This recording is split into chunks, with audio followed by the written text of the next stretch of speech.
তাদের হাতে বইটা তুলে দিবেন, তাদেরকে সকাল বিকাল খেলাধুলায় আপনারা উৎসাহিত করবেন। আগে যেমন ছেলেমেয়েরা কারামাসি খেলতো খেলতো না, অপেন্টি বাইস্কুপ খেলতো, এখন খেলে একটা খেলা দেখি মাঝে মধ্যে প্রাইমারি স্কুলে বড়রা খেলেন, আইসক্রিম, কি বলে এটাকে, আইসক্রিম খেলা। যাই হোক, যে খেলাই হোক, আমি চাই আমার শিশুরা, এই কিশোররা কি করুক, নিয়মিত খেলাধুলা করুক। একদিনের এই বার্ষিক ক্রিয়াতে অংশগ্রহণ করেই আমার খেলাধুলা শেষ হয়ে যাবে না।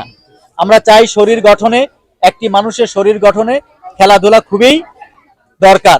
সেজন্য আমাদের কি কানামাসি হোক, গোল্লাছুট হোক, শেষ করছি, আমাদের খেলাধুলা নিতে হবে। আর ফোনটি ওদের হাতে কখনো তুলে দিবেন না, তাহলে কি হবে, আমার ছেলেমেয়েরা ভালো থাকবে। যারা পারফর্ম করেছে তাদের ব্যাপারে দুই একটি কথা বলে নিতে চাই। আমি যতটুকু নোট করেছি আমি একটু বলতে চাই তাদের সম্পর্কে। যে আমি ইংরেজি বক্তৃতা শুনেছি, আমি ধন্যবাদ জানাই তাদেরকে, যে সারা পৃথিবী হচ্ছে একটি ভাষায় সম্পৃক্ত, একটি ভাষার সাথে আমাদের যুক্ত আছে, সেটা ইংরেজি ভাষা।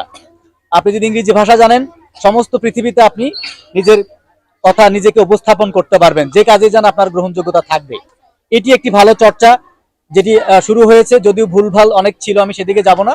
আমি শুধু এটুকু বলতে চাই, এই চর্চাটা অব্যাহত থাকুক, শুধু অনুষ্ঠানের জন্য না, তার শেখানোর জন্য, নিয়মিত কথা বলার জন্য ইংরেজিটা তারা শিখুক।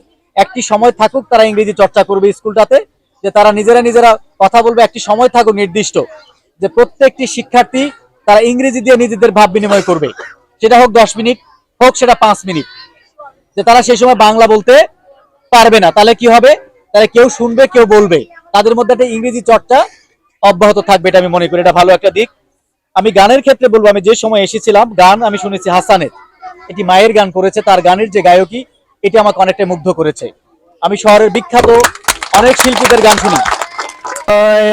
মমতা মাখা তোমার স্নেহ আদরে মানুষ করেছো আমাকে, কত না কষ্ট করে। একটু আঘাত পেলেই তো মা বলে উঠেছি কেঁদে, বিপদে না পড়ি তাই তো গলায় তাবিজ দিয়েছো বেঁধে। তোমার এই ঋণ জানি কোনো দিন হবে না, শোধ হবে না। জন্ম দিয়েছো আমাকে ওগো মা, তুমি প্রিয় মা, পৃথিবীর আলো দেখালে ওগো মা, তুমি প্রিয় মা।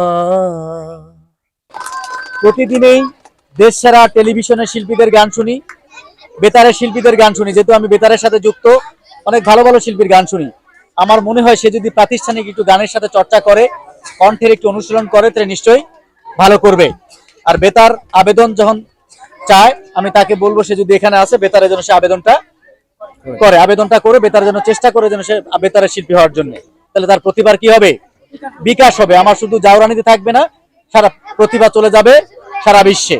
আমরা চাই হাসানের কণ্ঠ সারা বাংলাদেশ শুনুক, সারা পৃথিবী শুনুক, সেই প্রত্যাশা করছি।